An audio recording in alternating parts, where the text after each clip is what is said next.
2 billion people still do not have access to these services. Nevertheless, we have just learned that financial exclusion decreased by 20% between 2011 and 2014. There is no doubt that we should celebrate what has been done to develop access to financial services. It's in fact no coincidence that access to finance has increased.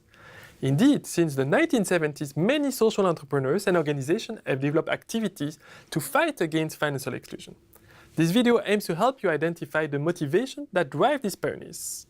We may first wonder what are the motivations of these pioneers. There is obviously no single motivation behind this initiative or innovations against financial exclusion. Let's highlight 3 key motivations. First, some pioneers explained that they felt that they were pushed by a sense of responsibility, probably when they crossed the path of the poor. This is, for instance, the case of Muhammad Yunus, the 2006 Peace Nobel laureate who explained that he was overwhelmed by poverty in his country. He felt that it was his responsibility to help them and wanted to do something. This reaction of solidarity or empathy is related to some intrinsic motivations, motivation coming from the heart and thus related to the core values of the individuals. I believe that many social entrepreneurs or innovators act because of these intrinsic or social motivations. There are other reasons or motivations that can play a role or simply complement intrinsic values. The second case is related to innovators who were pushed to innovate or even forced to change their business plan or their daily operations.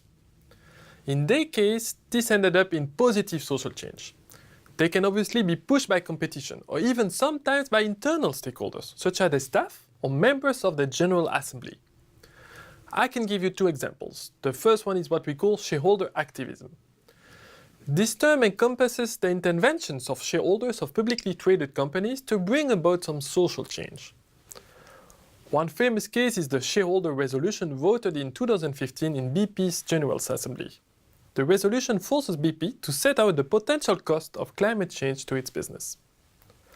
A second example is what we call social entrepreneurship. You're probably familiar with the term of social entrepreneur. You know these entrepreneurs who create new ventures to achieve social change.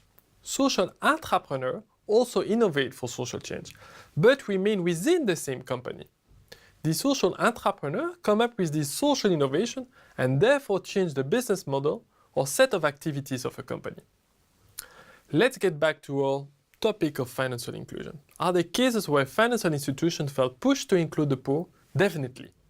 In a few countries, banks have started to offer new products to a poor population that was previously excluded. Most of the time, it happened because they were pushed by competition. The third case is related to agents that innovate, responding to social needs, but also for their own self-interest. I want you to warn you straight away that these are borderline cases. Some experts will not consider them as social innovation, but as traditional innovation. In this case, we talk, for instance, about companies that respond to social needs and make a lot of profits. Some famous cases of commercialization, such as Banco Compartamos in Mexico, are related to profit-making microfinance institutions. To sum up what we've just learned, we have seen that social innovations, such as the emergence of microfinance activities, can most often be related to 3 motivations. 1, a deep sense of responsibility, some intrinsic motivation. 2, a response to the pressure of other stakeholders. And 3, the self-interest of organizations or pioneers.